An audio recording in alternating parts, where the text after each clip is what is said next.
हम सब अपना दाहिना हाथ अपने दिल पे रखते हुए कहेंगे, मैं ईमान रखता हूँ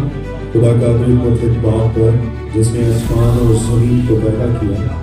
और उसके इकलौते बेटे हमारे खुदावंद यीशु मसीह पर जो रूहुल कुद्स की कुदरत से पेट में पड़ा, हमारी मरियम से पैदा हुआ, पैंतूस पिलातूस की हुकूमत में दुख उठाया, मसलूब हुआ,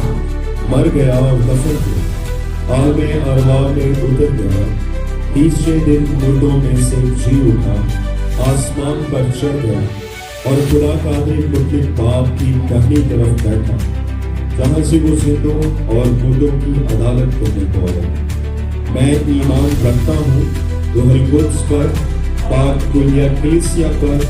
मुक़द्दसों की रफ़ाक़त, गुनाहों की माफ़ी, जिस्म के जी उठने और हमेशा की ज़िंदगी में। आमीन।